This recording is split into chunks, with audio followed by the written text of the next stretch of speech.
feel like Kobe in the fourth quarter. This is the Day More NBA podcast. We are brought to you by Prize Picks, coming at you late Saturday night after Game 3 of the Western Conference Finals. A 42-point win for the Wolves. I'm here with Kyle Theige and Britt Robson. We finally have a win to discuss, Britt. But before we get into all that, Kyle, will you let everyone know the plan for tomorrow at Falling Knife? Yeah, live show tomorrow. I think we're doing it at 3:30 p.m. Central Time, a little earlier. It is a Sunday. I think the biggest contribution I had today to all the media was reminding you that Monday is a holiday. Yep. So come through, have a beverage. You don't have to get up early on Monday. I think we'll probably do like 2:30, an hour before happy hour. Yep. And then our big guest is the one and only Chris Hine.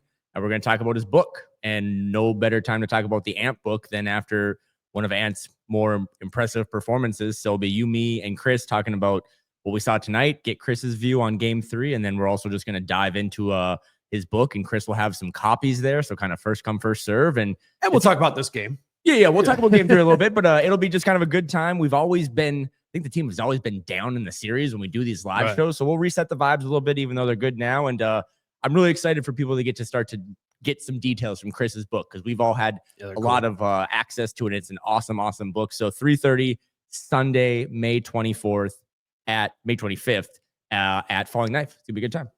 He is going to have some books to sell that actually doesn't come out until June 3rd. So I would say get there early. I think he's only like 20, 25 bucks or something like that. But if you would like to get an early copy of the book, I can come get that from Chris and hear about it. And I'm glad the Wolves are not going to be down 0-3 for that. We're gonna have some fun there. But tonight was fun. Let's get into this game. Britt, obviously very, very different than games 1 and 2. There's a list of reasons that I have listed out down here, but how would you put into words what was different tonight about the way the Wolves looked in Game 3 versus the first two? I think they made a statement. I think that the message was physicality. The message was hit first. Don't wait to get hit. I think that the defense and the offense both were in that mode. Quick strike, be aggressive, take things away. Going into the series, all the narrative was about the Thunder's points off turnovers and how great they are at that and their record and everything. And I think that when the Wolves did play a pretty bad Game 1 and then tried to adjust, it wasn't scheme they really discovered after 2 games. It really was, the effort and what they needed to do. And quite frankly, the best player on the team played playoff Ant for the first time in this series at both ends of the ball. I thought his defense was extraordinary, made more extraordinary by the fact that it was a big leap from his first 2 games. Yeah, I want to get more into that from Ant, because I do think he started kind of moving in the right direction in Game 2. Obviously, that was a big game. The threes weren't going in, but there was definitely a difference from him of just overall approach and the approach to scoring out of the post a lot in Game 2. In Game 2, yep, yeah, that was one of the adjustments. Mm-hmm. But it seemed like they managed to do. They came down with quick strike. They did. Jaden McDaniels grabbed a, defensive rebound, came all the way to the, 4-foot floater. Mm-hmm. Even during the regular season, we saw that very, very rarely. The plan clearly was, let's stop bouncing the ball and throwing it around a couple of times around the arc while we figure out what we're going to do, and let's just get into the teeth of their defense and work hard at it. And then at the other end, let's get Rudy out on the perimeter a little bit more. Let's get Ant engaged, both ends in combination with Rudy. And it was Kyle. It was a big start to the game. 16 points for Ant in the first quarter. Randle came out really confident. He hit those first 2 mid-range shots right away. All the bench guys hit a 3 in the first quarter. I'm pretty sure Gobert had those two big steals. The defense was clearly locked in. They weren't turning the ball over in the first quarter. I think it was it was that aggression Britt was talking about, but really like that manifested in the first quarter. And had those 2 steals in the first quarter. One where he just basically stole it from Dort at half court and then went for like a kind of raise the roof, get the crowd into it dunk. But there was the second one where he basically, I mean, Ant is, we forget this sometimes, such a great athlete, but we never really have to see him like sprint. And he sprinted along the right sideline, got the ball and kind of finished with an easy layup. But like, that's when you knew, you could kind of see it too, like in pregame, right before the game, like his demeanor was all, sounds cliche, but like all business. And I thought that he came out, OKC had like a 5-0 run to start the game, but they all came out with just a very business-like mentality. And once they've realized, again, I haven't really liked talking about officiating at all this year, but once they realized that it was going to be a little more of like a, you can play physical, I think they were like, hell yeah, let's go. That's our style of basketball. It was 34-14 at the end of the first quarter. Right. Remember how after game 1, both Dagnall and Finch were talking about, it's kind of, you take that first game to kind of feel each other out. Right. Do you think this was it took the Wolves 2 games to feel them out, or was it, you know what I'm saying? Like there was a different understanding, it seemed to me, even before they had a big lead, of like, hey, this is how we want to approach it, how we're going to do it. I just felt like the first 2 quarters of games 1 and 2, the Wolves looked like fairly directionless. Mm-hmm. And then tonight it was very pointed as to what they were doing. I think aggression was the scheme. Yeah. I really do. I mean, their first 6 buckets, they had 1 assist. They weren't sharing the ball. They were seeing who had the matchup and going at them. I mean, Randle was a beast. He was backing people down hard. Ant was opportunistic and getting hard to the rim or shooting threes and making threes. That's the other thing. They made some early threes, which softened things up. But the key was it was 8-7, and then all of a sudden it was an 18-2 run. Yep. And it wound up being 25-9. And that's when you knew, at the very least, the first half was going to be different. It wasn't going to be tight, probably. It was going to be a pretty, just the way they played it. They were taking the body. They really took the body on SGA. I think whoever it said, maybe Finch said they were afraid of fouling for a while. Mm-hmm. I can't remember which of the many people we talked to tonight said we were kind of afraid of fouling, and then we decided, we would play. So, we didn't worry about that. We played our usual defense. And I think they played more than their usual defense. They played like a team that if they lost this game, statistically, historically in the NBA, the series is kind of over. And they played as if their lives depended upon it. And it was successful. I think you just can't diminish the importance of having things work for you for the first time in a series. Yeah. And when that happens, the floodgates open and everybody kind of relaxes. Rudy started off with 2 really bad. They had a baseline lob dunk behind him when he came up on somebody. And then Hartenstein got one of those little floaters, bang, bang, 5 quick points by Hartenstein. And then he lost the ball on a feed going up. But then he got that steal, and then something else happened. He set a nice pick on a 3. And the next thing you know, he was doing things like faking a pass to the corner, wheeling around and slam dunking the ball, things that Gobert only does when he's in a joyous, mode. And when those happen, the Wolves' chances of winning go way up. Yeah, Kyle, I thought the story of the game, to me, like from a basketball standpoint, was the Wolves' defense. You look at 143 points and Terrence Shannon coming in, like we'll talk about, and Ant shooting it well, Julius shooting it well. Like they did all of their offensive things well, but we'd kind of seen spots of that, right? We'd seen spots of game 1. Julius was really successful. Ant was scoring it well and distributing it well in game 2. But I thought what we saw when it was 34-14 and how the defense limited them to 14 points in the first quarter, that's really where I was like, okay, this is what's different here. They have a defensive approach that is aggressive, that seems to be inspiring them both ways. The defense is leading to the offense, but also just more simply, like they were limiting Shea. He finishes the night 4 of 13 from the field, 2 of 8 from 3, only 14 points. What about, I mean, you know that's what this team does when it's at its best, is set the tone with the defense. Where did you see that? I'm going to answer the question by just asking you guys a question of, you said it, I think after game 2, one of you did, that the Wolves don't typically like play super hard. Not in a bad way, but it was like OKC's thing all season was that any night that you watch them play, they just brought 100%. Like they just, and that's a lot of times how you chew up wins. Like you stack wins by, a lot of times in January and February, man, teams play like 75%. They kind of go through the motions. It's like anyone who goes to work on a Tuesday, like in March, right? Mm-hmm. But OKC just always brings it. And I thought tonight, like, I don't know, did you think there was like a scheme change defensively? Because I kind of just looked at, I mean, maybe little tweaks. I know you're talking about like there's more gap help, but I just thought they said we have to make the finals, to like get over this hump, we just have to play really hard.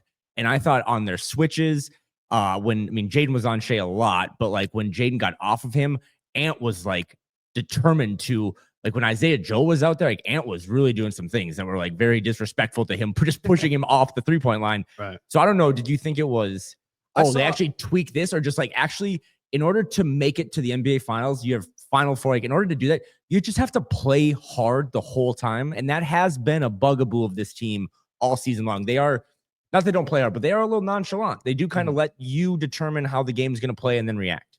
Yeah.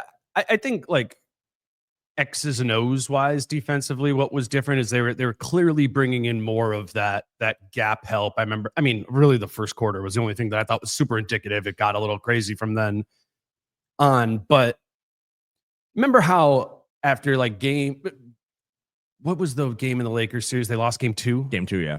And then the Wolves like come back in that series, and people are like, why aren't they doubling Ant? Why aren't they putting two on Ant? Like Second Spectrum says they've only blitzed him 2 times, whatever. And you could blitz guys to get the ball out of their hands, but you can also have guys waiting back to sort of catch an Ant, catch an SGA like into your defensive web. And you do that by having help behind the point of attack guys. So it wasn't that they were doubling SGA.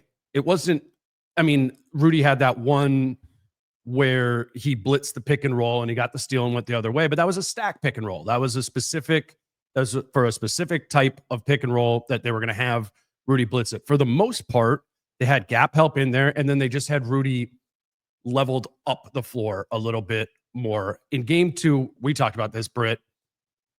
The Thunder were setting the screens higher for SGA, like well above the 3-point line. So he kind of got this runway into Gobert, and you would see, and then SGA was making all these mid-range shots. J-Dub was making all these mid-range shots. And we went back and watched or paused it. You would be like, man, there's a huge distance in this drop coverage from Jaden McDaniels at the point of attack to where Rudy is back in the middle of the lane. And you give, especially a guy like SGA, but J-Dub too, that sort of space to, have a runway into Rudy. Now, Rudy's more in retreat mode. That's an easy sidestep.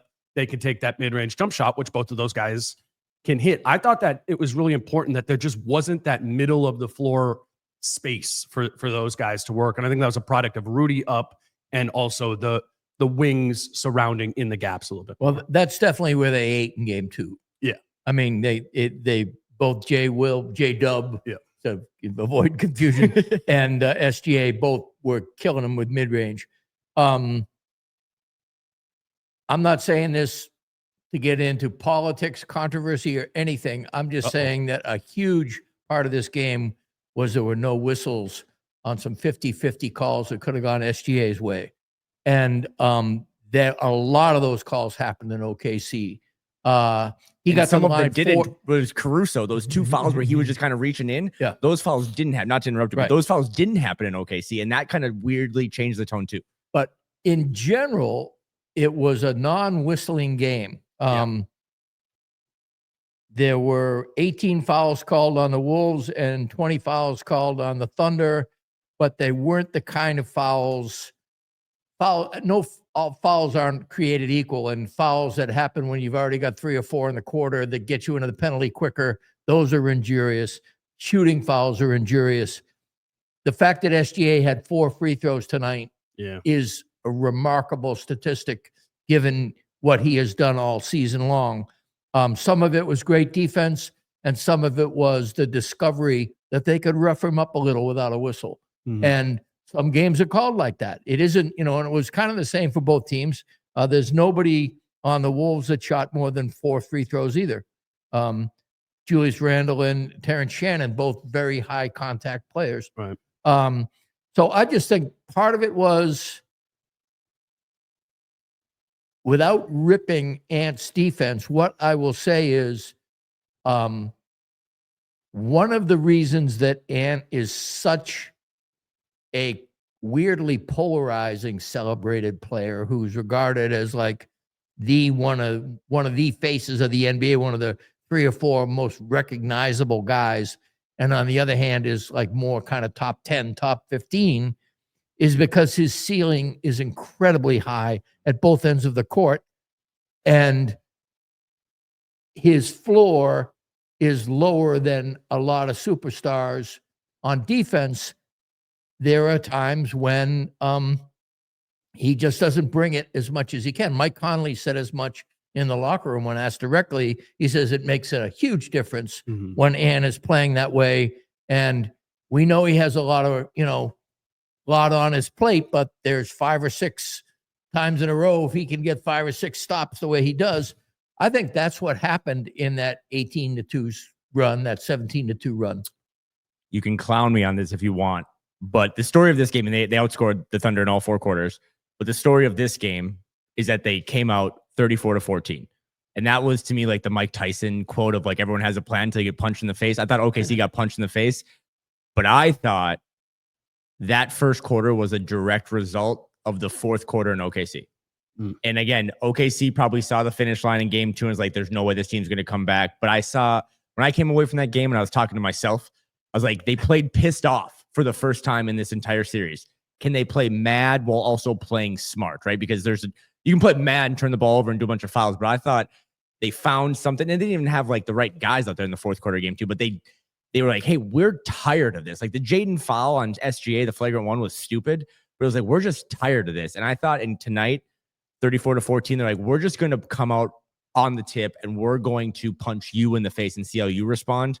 And that set the tone for what was the most points they've ever scored in a playoff game. And I think the biggest loss the Thunder have ever had in franchise history. So I thought there was a little something from that game 2 that carried over into game 3. We need to talk about Terrence Shannon Jr. We shouldn't go that much longer without that. We'll grab a break and get to that being, the big change in game 3 from a tactical standpoint. Today's show is brought to you by Watermelon Water, WTR MLN WTR. Watermelon water is cold pressed watermelon juice that you can purchase at Whole Foods or Target and a handful of places else. But we highlight Whole Foods and Target because you can both get those delivered as well through Instacart or through in your Amazon cart at Whole Foods. Kyle, I know you're a fan of watermelon water. 4-pack today, downtown Target. As soon as I landed and I had a whole situation, I just went over to Target and got 4. Because again, like I said, you throw them in your backpack, you bring them to the arena, you bring them to the gym, you bring them to work. Not only do I think they taste really good and they're good for you, but they're convenient. And it's a really cool company. And again, it's one of those times where I see people around in Minneapolis, like, how do we support Dane in the pod? It's like, support those that support us. And right. Watermelon Water has definitely been supporting us all season. So, really cool company, really cool product. And like you said, now they're everywhere. So go get them at a Target, a Whole Foods, wherever you go do your grocery shopping.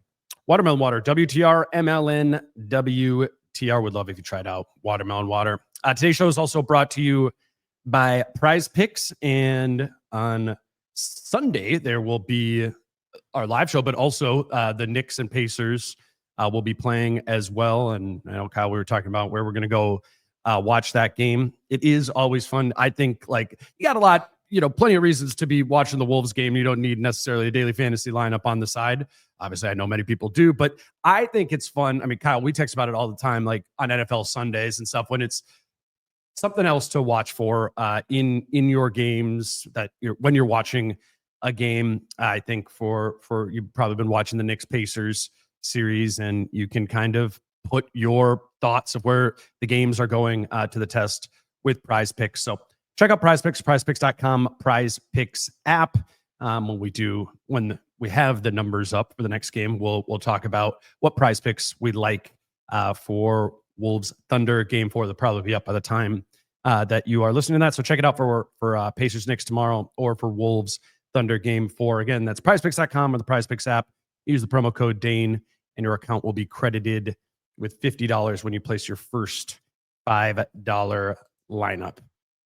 Britt, I'll send Terrence Shannon Jr. over to you. That's the big Lucky. Change. Yeah, I know. Kyle, you can get in there too. If he sends it over to me, I'll probably get run over. 4 or 5 from 2 for Terrence Shannon Jr., 1 of 3 from deep. He kind of did some of the garbage time at the end there, maybe depressed that a little bit, but he had 15 points. That's more than Shai Gilgeous-Alexander scored in this game. But it was at the beginning of the second quarter, after the Wolves had set that tone, that 34-14 tone of the physicality, the aggression, and whether that was planned exactly or not, that you bring in one of your more physical, aggressive your most physical and aggressive player on your bench to kind of extend that after he hadn't played in the series. It was, they were up 20 by the time he got in, but it really kind of stamped the game because he is just emblematic of what the Wolves, his style of play is emblematic of what the Wolves did differently. Well, if you go with the theme that the Wolves kind of beat the Thunder at their own game, getting somebody from the middle to the end of your bench to turn things around is a classic Thunder move. True. And having a guy who's plug and play, ready to play, is also a classic Thunder move. Mm-hmm. There are 2 guys that qualify for that of 9, 10, and they're Jalen Clark and TJ Shannon. Clark has a great ability to be a blender, and Shannon has a great ability to be a imposer. And the Wolves were into imposition tonight. They were not into blending. They weren't into pass, swing. They were into put it on the deck and lower your shoulder and get over people. They were into busting screens, trapping, gap help, aggression. And Shannon checks those boxes. He's also 24 years old, older than Ant, around Jaden McDaniel's age. As Ant pointed out in the locker room, he's played a lot of big-time college games as well, not afraid of the big stage. And as you pointed out, and I think it was a perceptive comment, he's the kind of guy who he's on the sideline and he's watching the game and he has an idea of what he's supposed to do when he goes into a game. He's not just saying, what do I do in this coverage? He's saying, what am I supposed to be when I step on the court? And I think what he was supposed to be tonight was a continuation of a theme and a style that suits him very well, which is another reason he was on the court. What was the one stat Britt didn't mention? 2.5% body fat. I thought it was cool because where did you get that? You said earlier, was it planned or not? I kind of feel it was, because he was subbed in like between the first and second quarter. Because all of a sudden, like, we're all writing down our notes and stuff, and you get over the PA system, like checking into the game, Terrence Shannon Jr. I was like, what the hell? And it was like a wrestling pop when a guy's song comes on. And you're like, oh my God, it's John Cena. And then I thought it was funny. I was thinking of you because what's the first play, right? Like, you and I watched all of Terrence's games. We're in Vegas. We got to talk to him. He's a super nice kid. I think all his teammates love him. But my thing was, like, I know you can get downhill and I know you can get to the rim, and you were 4th in college in free throw rate. But in this team and against NBA modern defense, you need to space the floor.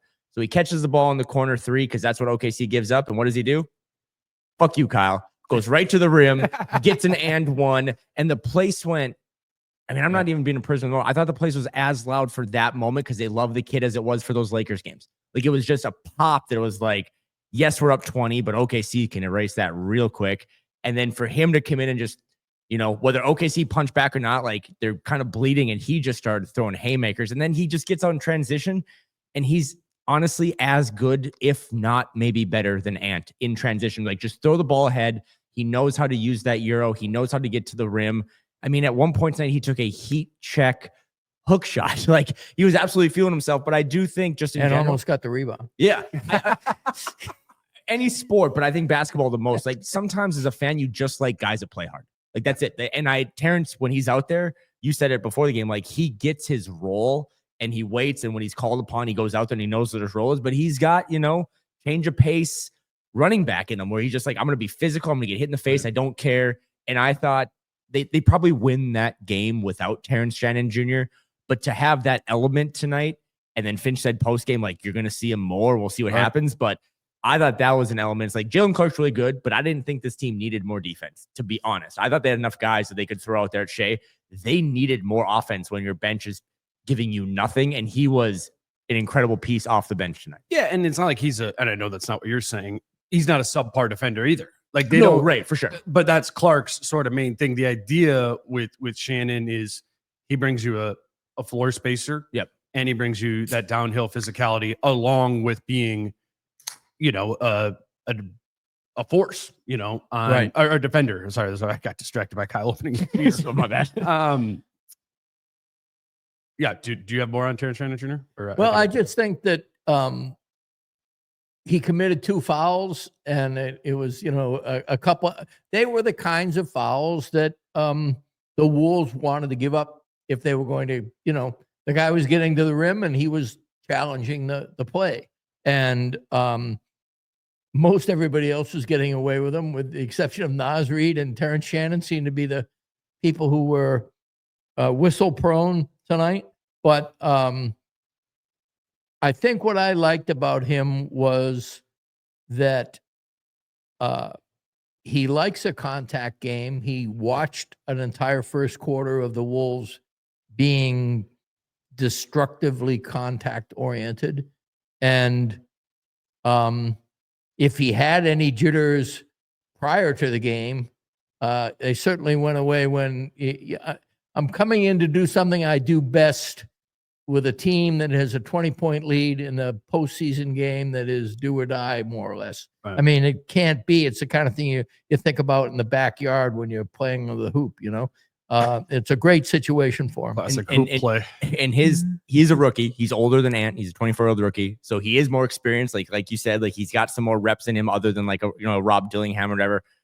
But every time you talk to other people, like his teammates love him. Yeah. And if you rewatch the game or like you go to Timberwolves clips or whatever, when he had that first and one, Mike Conley has not celebrated that hard since they beat Denver in Game 7. Like those guys, I mean, Ant did his usual thing post game with Lisa Salters, where it's like they got to talk to the star player, and Ant made it a point to have Terrence come over and be with him. He's like, Terrence brought all the energy tonight, doing his good leadership stuff. But those guys were as happy for Terrence as I think Terrence was for himself. So, but also not to go ahead to Game 4, like how do you put that back in the bottle? Oh, you know no, what I mean? Like he has to. I mean, he can't. 13 minutes is pretty much those 2 6-minute stints we've always been clamoring about. It's like he has to be a guy, because I think in this series against that team, he gives you that Lou Dort, J-Dub like physicality. It's like I can match that, and he was just fantastic moment for him off the bench now. I last thought on him.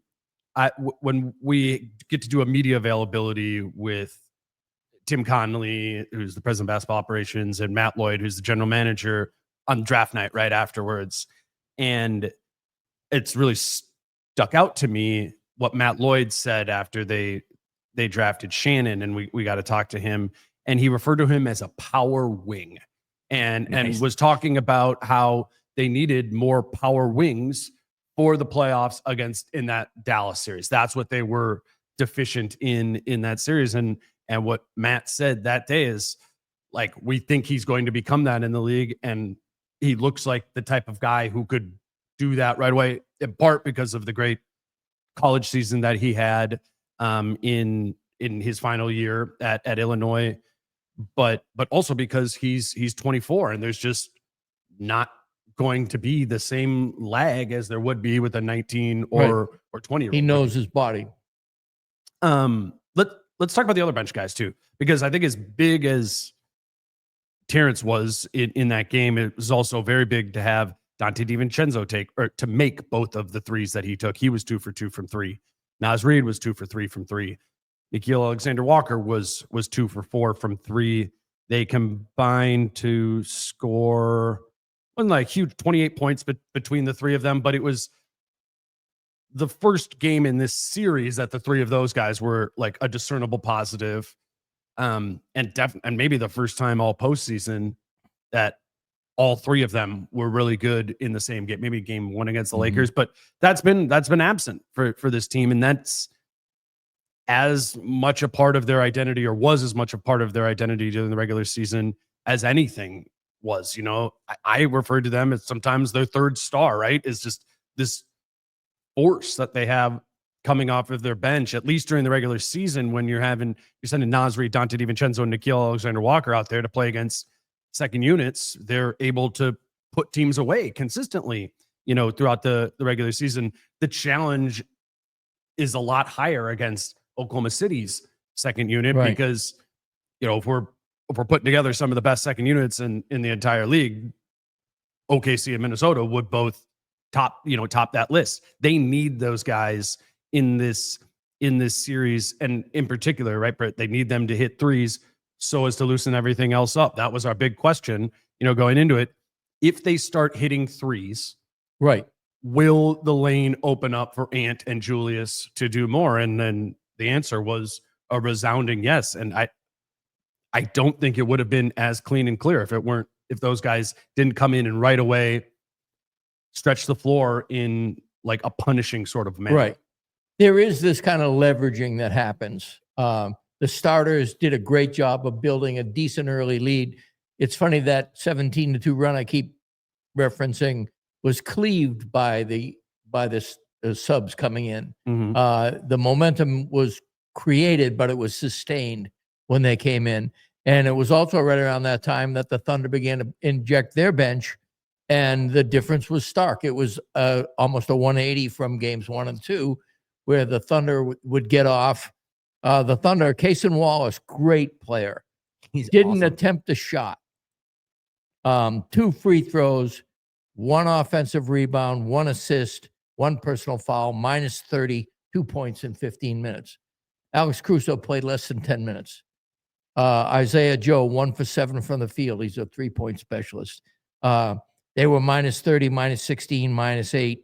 Jalen Williams, who had a really good stretch in game 2, I think it was, or whatever, that couple of threes that were the Denver key. series. No.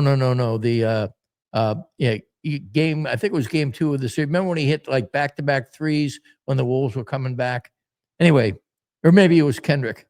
Yeah, it's Kendrick. This was the first time. Yeah, we talked about this. Yeah. You called him K-Will, and I'm like, here we go again. Right.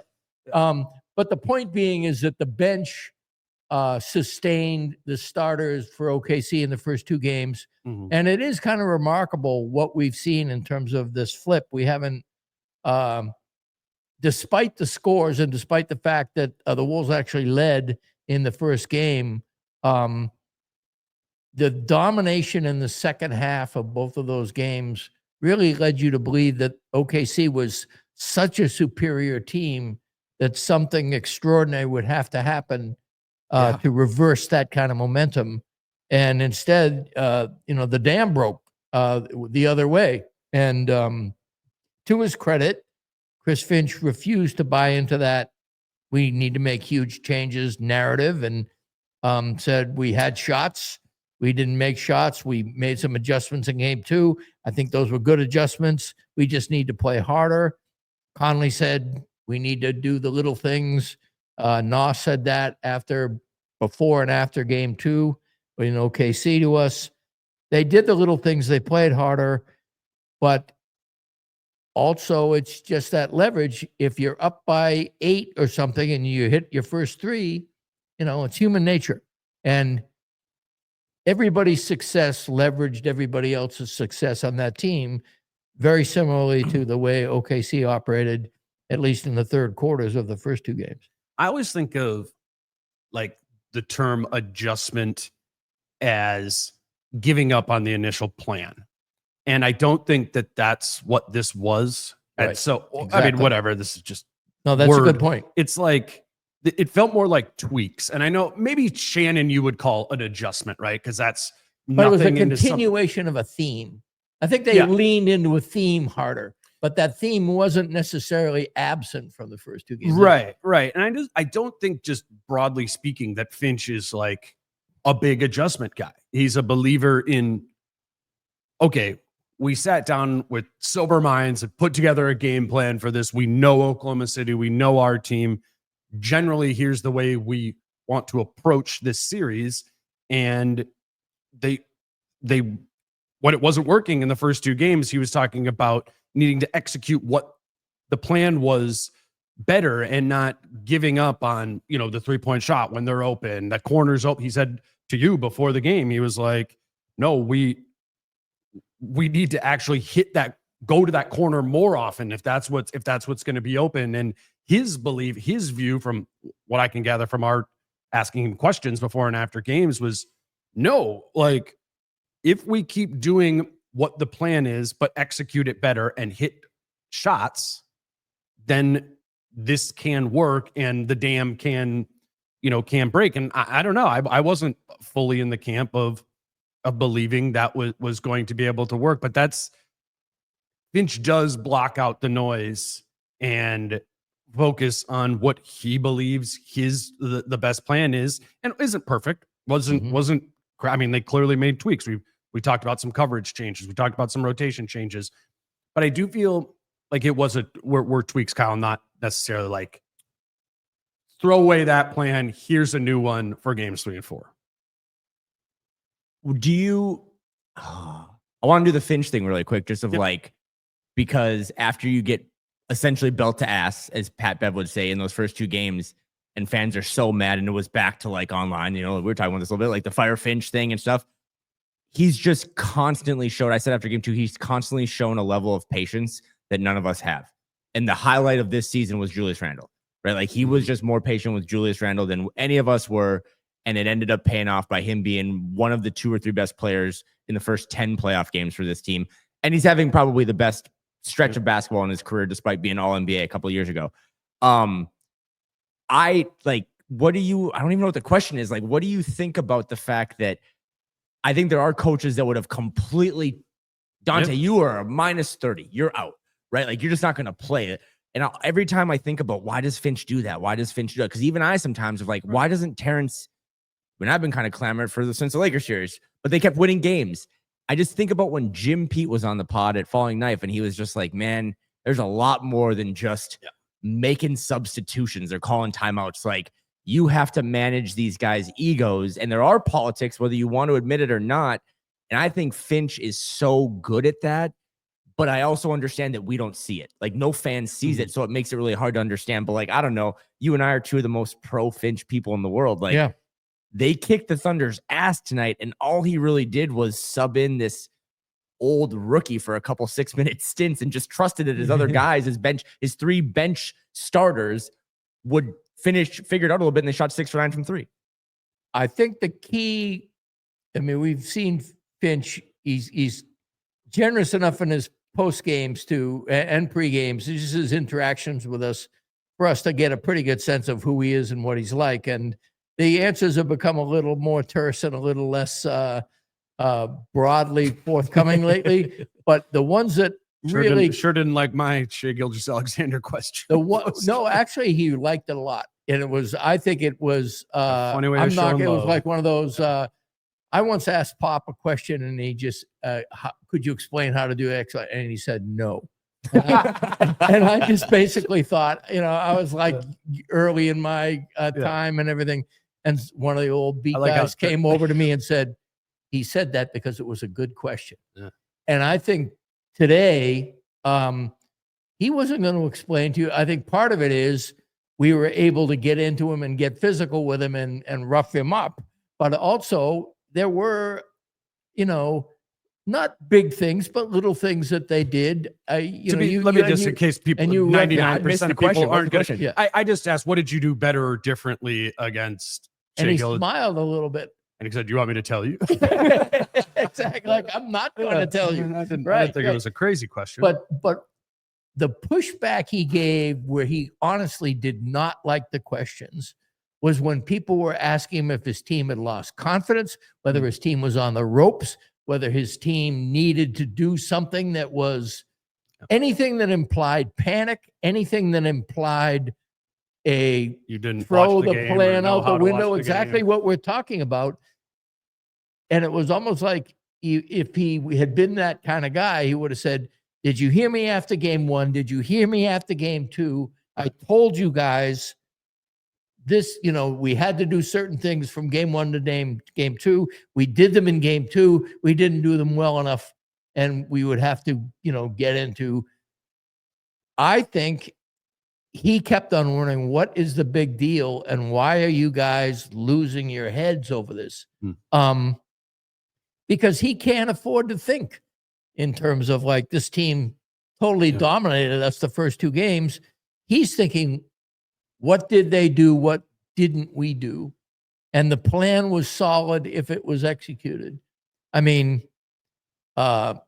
he also, Britt, he believes and knows, and he's right, that this team has this spurt ability that I don't even know how to like put my finger on, what it is. I was thinking a lot about the Denver game, whatever that was, when they beat them, you know, by 50. There's a weird gear that this team has where it can go from its good, I mean, what top 10 offense, top 10 defense, good level, but it can escalate to really, really high highs. And it is more, when they do it, it's this more like rhythmic thing. It isn't like, oh, we changed again, X, Y, and Z. It's no, it's like, it's all the artsy things that we were making fun of the last game of like synergistically, if we play this way and are actually executing it, the returns are exponential. And he obviously he knows that better than we do because he has a better understanding of the team, or a better understanding of basketball, but he also has a significantly better understanding of the team and understands the power of when those buttons are pushed. Right. Well, he took Julius Randle out of the game 2 at a pretty early time in that game. It was a noticeable hook given how well Julius Randle has played and how much those 2 guys have cemented and basically broadcast how good they've been for each other, how good he has made Randle a player and how good Randle has made him look as a coach. And Randle came out, and I thought we may be in for one of these Julius Randle games where he's going to jack up 26 shots. He's going to make like 11 of them and hang on for this ride. But he was announcing that, the game plan is we're going to go at you as every way possible. And he hit like 3 of his first 6 shots that way, but they were all with an announcement. And there did not seem to be any kind of concern on the part of anybody. Ant wanted the ball on the first one and he wasn't going to give it to him. And he spun away from him and went through 2 guys to put it in. But I do think, I keep getting back to this, if there was a quote unquote game plan, it was, we are not going to be the passive ones this time that let an extremely disciplined team take us apart while we try to figure out how to respond. We are going to respond, and they're going to see what their machine spits out as the best response to us. Which is less turnovers. And that's and that was the response, the aggression. The Wolves playing more aggressively seemed to limit the Thunder's ability to be aggressive and do their sort of compounding impacts of their machine. They wound up with 30 assists, which is a lot, but at the same time, they made 55 baskets, which is a lot. And so, and included that is 23s. And so, and only 10 turnovers, 30-10 ratio, 3-1 as a team. Great. And it was because they got shots that they wanted, but also got physical when they wanted and blended those 2 extremely well. And I keep returning to, these things. Ant's defense, Ant's buy-in at both ends of the court, Ant just being ready to play as well as he can play. We were looking for one of these Anthony Edwards games, even if we didn't know it.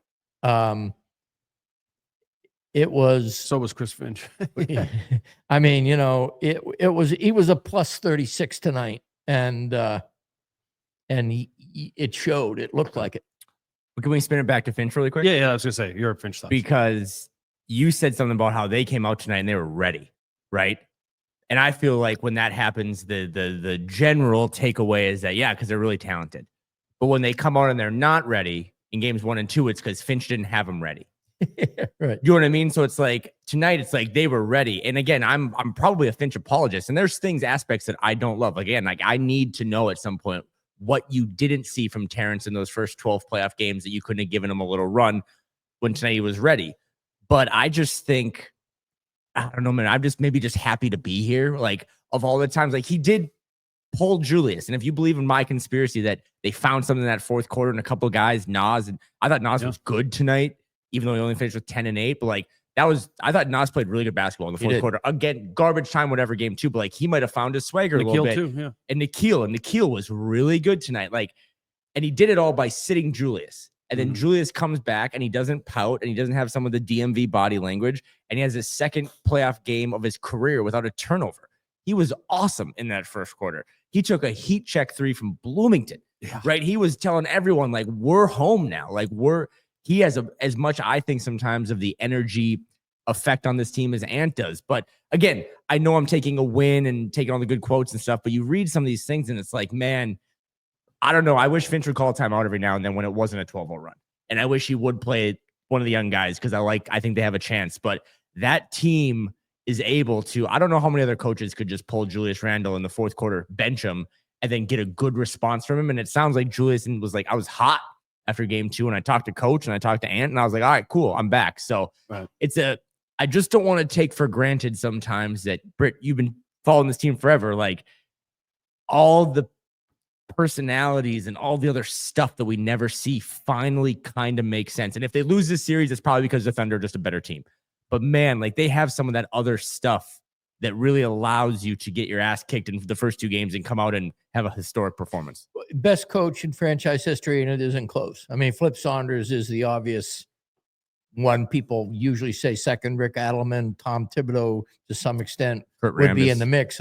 I would think Adelman and Flip are kind of tied there. But the biggest difference is that Finch was elevating this franchise quite a bit. But then when Tim Connolly came in and they decided to take risk together and be on the same page on some, hang tight after a year, Rudy Gobert and everything.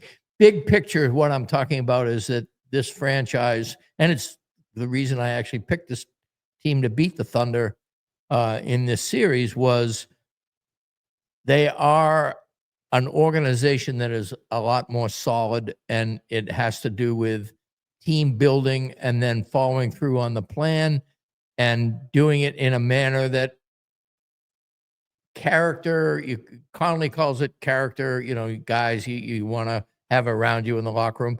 And Finch basically is all about keeping everybody happy and knowing when he has to make somebody unhappy, being direct with them, open and early and often. And that team, I mean, we always say he's a great guy. And how many times we said it tonight? Terrence Shannon made a basket. Everybody was jumping up and down. I could say that 7 different times this year about guys. I mean, it just happens. It's a happy locker room, and sometimes you get performances like this. And you're right, Chris Finch deserves a lot of credit. I was just thinking, down 0-2, your season is on the line. This team could look different next year, whatever. We're all in the locker room pregame, and Finch walks in. He's like, "Where's Mike?" Because we couldn't find Mike Conley. And then like someone's like, "Oh, he's in the training room." And he's like, "Oh, I'm glad he showed up for work today." It was just like that random joke was like, "Oh my God, this team is way looser than I think I would be in a situation like that." So yeah, good stuff. I do think that's a uniquely Finch thing, that whatever that, you know, there is a, I mean, at least for me, I guess I've covered Thibodeau, Saunders, and this is all, all I know, but it is, and it's not just about the result of the team. You really do feel, at least covering a team and watching it too, the cultural impact of a coach, and Finch is unique. And I think, sometimes for us, we're like, maybe annoying, but yeah, cannot argue with the results. I want to focus on Julius Randle a little bit. You remember last year there was the whole line. It was Finch's line. Jaden McDaniels is the barometer of the offense, and I think what we've learned in this playoffs is Julius Randle is the barometer of the Wolves overall in the postseason, and that's in part just because Ant is maybe more bankable, and Ant can be extremely impactful, right, while not shooting well. Look at game 2. He can be extremely impactful even when he's playing poorly because teams don't stop giving Ant all of the attention. With Randle, when he is playing this way, and not like he did in game 2 and what he has for the majority of the postseason, there's just, it's what makes you believe there's a high ceiling to this team. That's what has changed my view and my belief of what the ceiling of this Wolves team this season is I'm seeing this version of Julius Randle in the majority of games and seeing the degree to which it elevates them so that they can blow out the best team in the NBA during the regular season, that he can be a problem even to Jimmy Butler and Draymond Green in that Warriors series, that he could be a problem against LeBron James and whoever else was guarding him in the first round. Kyle, I just feel like this is the thing we need to be, looking at in a game, not because he's more important than Anthony Edwards, but because there is something to the just what's your second guy going to be able to give you in the postseason. And Julius, I don't know, how many games have we had now? 12 games, say 10 and a half, 10 good games from Randle thus far. And they have 11 wins. Again, it was so minor. 9 wins. It was minor because it was like 2 minutes into the game, but it was OKC 4, Wolves 0. And you just have the Minnesota sports complex in your head and stuff. And what did they do? The next 2 possessions was just Julius, like, I'm going to get to my spots and make what I always deem are like, no, yes, Julius shots. But I just think he is like, Ant is like sometimes this new version of Julius that we've seen over the last couple months, Ant is still like the ceiling of all of this, and we can pop off and win by 40. But I think there's like Julius is the floor sometimes. If Julius is going to play a really good game, you're probably going to be in that game, right? Like, it's like the feeling, like he was feeling of the ceiling and the feeling of the floor. Yeah. Wasn't he low key he was terrible in game 2, right? And that's why he was benched, and like they didn't win that game. Like the games that he's been bad in, they have not had a good result. And when he's been really good, they're at least in it or they blow teams out. So, again, that is a lot to do with him figuring himself out and figuring out what his role is for this team and his relationship with Finch, but his relationship with Ant. Like there was a lot of cool stuff. Again, go watch all the postgame stuff, but just Julius was not happy to be benched in the fourth quarter of that game 2. And I think between Ant and Finch and himself, like recollected himself. And tonight he was as much of setting that tone. He didn't score all the points, but he set that tone in the first quarter as much as Ant did. And from there it was not smooth sailing, but it was kind of never in doubt. Britt, it's been a process for us to get to understand Julius Randle over the course. I badmouthed Julius Randle for most of the season. Perhaps 2 weeks too long, if not more. And my standard was always, how are we building this team going forward? How is this a future move? And also, you have somebody in Naz Reid playing next to Rudy Gobert that is very, very functional and good. Why are we incorporating this? Why are we spending the energy to incorporate this if he's not a long-term piece? And if he is a long-term piece, what's the plan here? And that's because the upside was greater than I thought. If it was a minor upside, then you're saying, why are we trading this minor upside? The upside Finch saw for Randle was as a viable first option when Ant is on the bench, or a viable first option when the opponent is dedicated to taking Ant away. Yeah. And so when that happens, and you look around the rest of this roster, it used to be Cat, but then Cat was also kind of a turnover machine and would do things that were Volatile. screwy sometimes, right? Stray voltage, whatever. And one of the things Finch did was kind of quieted that similar tendency in Randle by making him more of a face to basket, quick decision playmaker kind of guy who could get his own when the situation called for it. But he saw an upside for Randle that has made him vital, made him something where I would used to think the fans would riot if they kept Randle, and now I think they'd riot if they let him go. And that happened over a period of about 6 weeks from like the end of February to the end of the season. And we can't gloss over that. That's crazy. Yeah. Like we spent months being like, oh my God, what if he opts in? And now it's to Britt's point. It's like, oh my God, what if he opts out? Like that is such, you don't really see those turns in one specific season, right? Like you maybe see it over a career, like, Jaden's kind of blossomed this year from just being a defensive guy. Like he's got a little offensive game that took 5 years. The Julius thing took, like to Britt's point, 6 weeks, where the pendulum swung from totally far left to totally far right. And that's but without him, he did change though. His style of play changed, and it was and Finch guided that. Yep. I mean, Finch really knew what he wanted. And he was patient. I mean, getting back to this word, he could have been ripping Randle's early defense a lot. And he held his tongue and he said, and he even waited for Randle to buy in on defense and guard bigs and guard the perimeter. And just the same way he waits on Ant a lot. The people who watch this game, really from an X's and O's standpoint and want Ant to be the Superman that he's capable of being. It's just that he can't be capable of being Superman 24/7, and we don't like the hours he's off. But it is something where you have to give players time to ripen or give players time to acclimate. It's kind of the same process, except that the people are wired a little bit differently. Fortunately, he had a pipeline into Randle that preceded that happening. Right. And with Ant, he got Ant after a half a season of Ryan Saunders. Right. So it was kind of like from the beginning of his career in many ways. So those are two molded relationships.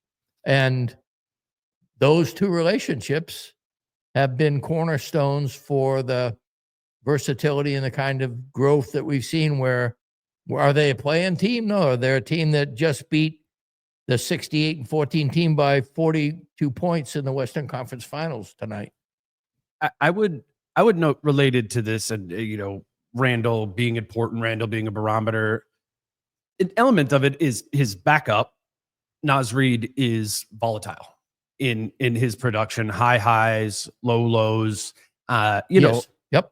Optimistically, you could polish that to be like, well, if Naz had a starting, and I do kind of believe that if Naz had a starting role, you would eliminate some of the variance of his game. But there's not a starting role for Naz Reid. So as we got during the regular season, as we've got during these playoffs, you've got a volatility.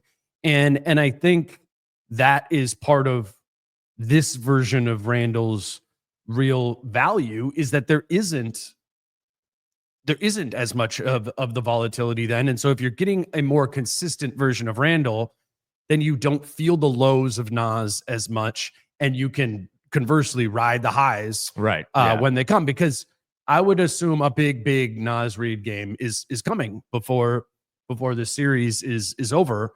And I don't think it necessarily is just going to be a game where, Julius is playing bad and he only plays 20 minutes and Naz then gets to play 30 some or whatever. Right. It's given what Naz Reid is right now, or given what Naz Reid's role is right now, it's important to have Julius Randle in this performing at a stable level, which game 2 wasn't, but broadly over the course of these 12 games has been stable. And you could argue that tonight was actually a big Naz Reid game. because the production was spread out. I mean, you win by 42. Most of your guys don't play. Leonard Miller had 11 points.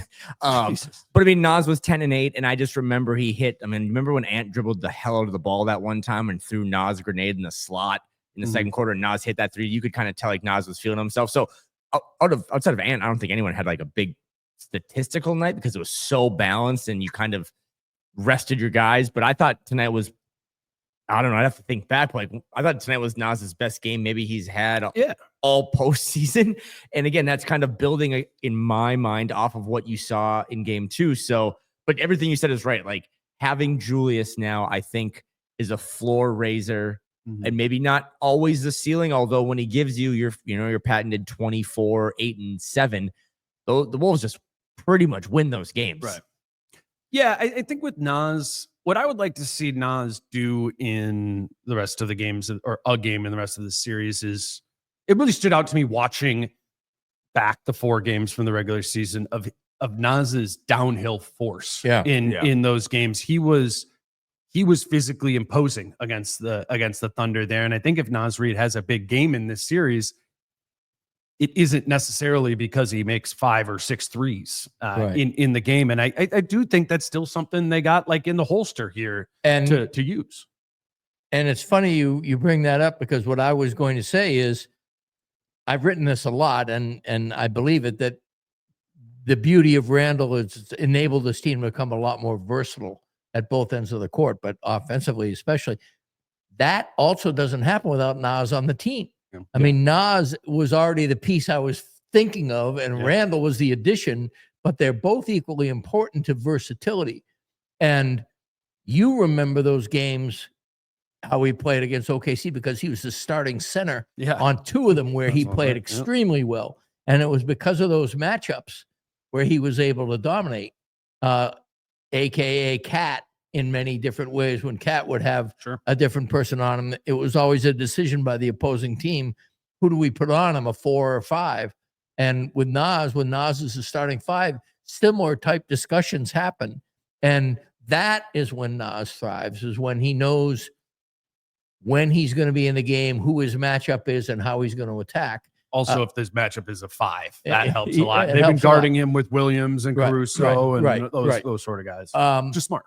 So I do think that if we have one of those Nas Reid games, it will be a Randle Reid front court, or if Finch wants to get squirrely, which I don't think he does, he could go. They have gone with and successfully with a Nas Jaden McDaniels front court. And that would involve Shannon. And that would be an interesting front line that way. Yeah, I mean, they played that a lot in game 2. And they played a little bit in game. I don't think they did that at all tonight. I think that's a move that they can go to spring a comeback. It's something they'll go to if Randle or Gobert are in foul trouble or playing poorly. I do think that is it's a gear that they've already shown in this series. And wasn't that the fourth quarter? I think it was of game 2, what we were talking about, Kyle, of when the Wolves kind of found some things. It was the Nas at the 5, I think, for a lot of right? I'm pretty sure it was. I think player grades are kind of a silly bit, but I think in this one thing, I don't know if you had other stuff you want to talk about, but I just was curious, what would you give Rudy tonight? The one guy we haven't really talked about. What would you give him as like a player grade? Because I thought it was his best game of the series, 3rd game of this series where he doesn't record double-digit points or rebounds. But I thought he played a small part in a large theme of this game, setting the tone defensively. Or I thought he played good defense. It was one of those Rudy games where it's like not a lot of rebounds, not a lot of points, but just his impact was there. And I didn't see that impact, I don't really think, at all in game 1 and 2. I think it was huge to the lesser Shea game. I mean, so A-, I don't know, B+. Like, he had a couple of his Rudy fumbles. Around the bat strip, whatever. He had a couple of times where he caught the ball. I remember he like awkwardly spun and found Mike on the kick out. Like, there's more good offensive stuff too. So I think that contributes to a more positive Rudy grade, right? I mean, Britt, it's the idea this only works to its peak when there's a versatility to it. When any combination of the bigs lineup can work well when you could go Gobert, Randle, you can go Gobert, Reed, you can go Randle, Reed.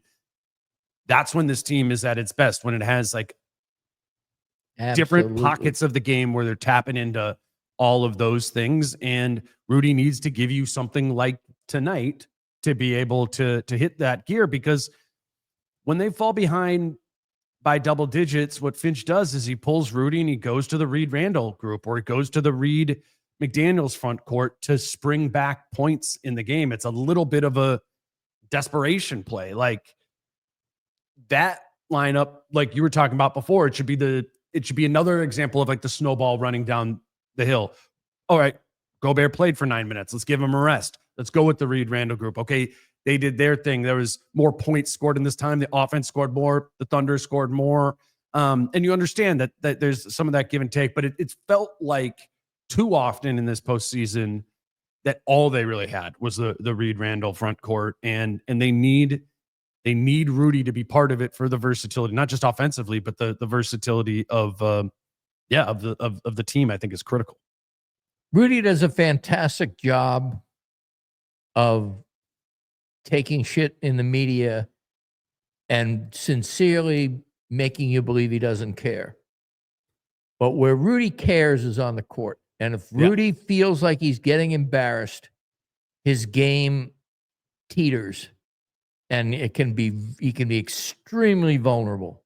And when Rudy feels like he is the player he imagines in his mind as somebody who is establishing accountability on defense and being a person who ambushes you on offense when you forget about him, and he has a little bit of evidence to indicate that that's happening, he's great. And that's the good Rudy games. I mean, when all of a sudden his hand-eye coordination comes into being, all of a sudden, like I said, that play that blew my mind tonight was he has this really awkward way of kicking out to people, and he looked like he was in the middle of an awkward kick out to the corner, and the next thing you know, he's turning around and repivoting for a wide open slam, because I'm surprised somebody on the weak side didn't run to the corner. They did the research on his no look, but I'm actually looking at passes.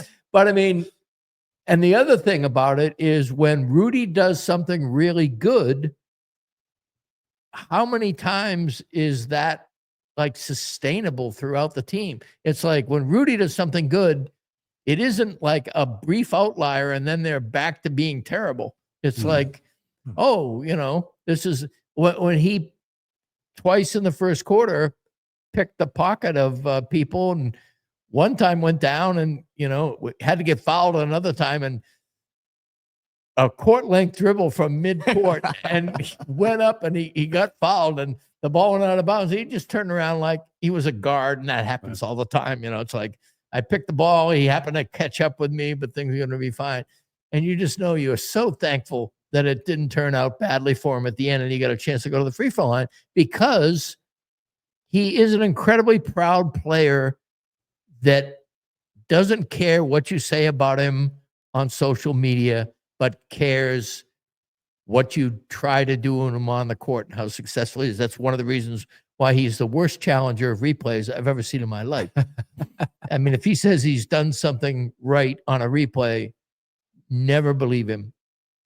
I would note one other Gobert thing that I thought was important. I think he helped Dane get going with screens. Yeah, for sure. And kind of springing him for some hard ones tonight. Yeah. And Conley and Finch both. There was a couple times too where it was the dribble handoffs, with Ant as well. He had one that it was at the beginning of the game, and Ant was like signaling to him to like come, to set one for him. But Rudy went like, no, give it to me, and then I'm going to get you back with the dribble handoff here. And that's the truth of the matter is those two don't get the best out of each other, right? Offensively, and they don't. But there's these times where they have some things that do. So whenever there is any sort of offensive synergy between those two, it's extremely impactful, because it's not the alternative. And I think those guys fit better together than they maybe think they do, and because there is a real power in Rudy as a screener to let Ant be free to get some of those walk-up threes, to have a corner to turn, to be able to go downhill. And then I feel like when that starts happening and the best Ant and Rudy games together are, that then leads to a trust of Ant came off of this and they sent 2 guys on it and he finds Rudy in the pocket, or he gets downhill and gives him the lob that he throws to him once every blue moon. Those guys synergizing on offense is really important because they're on the same team. And you can make arguments about what is the best archetype of center next to Anthony Edwards. And I think that's a conversation for down the line of Ant's career. Do you need the rim protector? Do you need the floor spacing 5? But it's not that this one can't work. If you get the impactful Rudy defensively defending the rim while also giving you a little bit on the offensive side of the ball as a screener, as an offensive rebounder, as somebody who's not turning the ball over, there's a real offensive impact to that too. And what did we say, especially after game 1? We said it after both games, but especially after game 1, the Thunder packed the paint. Mm-hmm. Well, if Rudy's upsetting high screens, it's much harder to pack the paint. Yeah. You got to be out there, for those 2. If for no other reason, then you don't want to give Ant an open look. And unless another guy is with Rudy, he's going to erase Ant's man. So it's a spacing issue as well. And spacing the floor was much better tonight than it was in the first 2 games. And some of that, I think, was the Thunder. I don't think the Thunder was on point defensively like they were before. Sure. I think they probably had 2 O to Z's. But I also think that what they did with Rudy and the dedication of this team in delivering its offense with pugnacity was really important. Close us down. Well, I'm going to go Luka Garza for a second, but I just wanted to read this stat because there's one of my dad's favorite players. My dad was born in the 50s. I'll get to it. But this was there's only 3 times in NBA history that the season's MVP is lost by 42 or more points in the regular season or postseason. All 3 of those instances have come at the hands of Minnesota teams in the playoffs. Tonight, SJ lost by 42 to the Timberwolves. Last year, Jokic lost by 45 to the Timberwolves. And back in 1956, my dad's guy, Bob Pettit, lost by 58 to the Minneapolis Lakers. No, my last thing is just one of the coolest things Finch said the other day was when he's like, I challenged the team to be like, are you a Western Conference Finals team or your team that made the Western Conference Finals? Mm-hmm. And they had to figure that out. And I think they figured out that they are a Western Conference Finals team. And the star tonight was a rookie drafted 10 months ago. And the best player on the court tonight was a kid who's 23 years old. This organization is a Western Conference Finals organization. And I'm staying downtown. And I was actually at the last 3 innings of the Twins game today when they walked off the Royals 5-4. All the Royals were in the box right behind me tonight. And there was jack shit for those fans to do downtown after the game. This organization needs to do more. This organization needs to have block parties. You're talking about an opponent who's half the population goes to the airport to welcome their players home. There can't just be go drink at that bar. And we love Falling Knife, but this fan base was so loud, and Nas talked about it and Terrence talked about it. That place was packed tonight in a whiteout, but there was a bunch of people that couldn't make it and couldn't get in. And if you want the next generation of young fans to show up to this stuff and build something, you have to do more than just point them in 7 directions to different bars. Have stuff organically downtown. Throw a couple Papa shots out. This fan base has waited so long for these moments, and now you get them back to back. They deserve to have the best experience of their lives. That's my fan rant, and I'll see what happens on Monday, which, as we reminded Julius tonight, is a holiday. They were really loud. I mean, we talked about that a lot, and Oklahoma City really was too. I mean, all 3 of these games, and in their own like different ways, very Oklahoma way of being loud, and it was very target center as well. And I'm sure, for a lot of people, you're coming into that game and they're down 2-0, and what do you have expectations for the game? And they did, but they didn't have that they didn't have that PTSD tonight. They didn't have the Gary Anderson field goal. That was loud from the jump. And I didn't see an open seat. Like, I really didn't. And it's like, I think of all the people that didn't get to that game. So you have a Monday holiday game. You have a chance to even up the series. And I think tonight is actually not that big of a deal for OKC. We're going to talk about like game 4. Like OKC's built in a way that they can respond and they can win Monday by 30. Like, this was way more for Minnesota, for the players, for the coaches, for the fans. But you have a real opportunity now in a Final Four setting. I mean, I don't really know what's going to happen with Knicks Pacers. Like, the Pacers have dominated that series. Now they go home. the Wolves have a real opportunity to. I mean, I woke up today, man, and the Thunder were minus 340 to win the title, not to win this series. That's crazy. That is crazy. And the Wolves showed you tonight that like their best is as good as anyone else's best. And I think Monday is going to be rocking. And I think it kicks off tomorrow with a 24-hour pregame at Falling Knife at 3:30. There you go. Yes, we will be at Falling Knife tomorrow. Come out 2:30. We'll be there hanging out, having some beers before we do the live show at 3:30. Yeah, you're probably listening to this right now, and you're like, "Oh, it's 1 o'clock." Yeah, call the babysitter. Come on. Call Call the the babysitter. babysitter. We gotta Come go. out over to Falling Knife. It's gonna be fun. We're gonna hang out. Thank you guys for doing that. He's Kyle Theige. He's Britt Robson. We'll be we'll be at Falling Knife tomorrow. Till then, I'm Dane. Peace out. How I'm feeling, man, I hope it never stop, yeah. Green and hot so you can find me in the crowd, yeah, yeah. Don't let standards ever bring you down, yeah. Hope you down.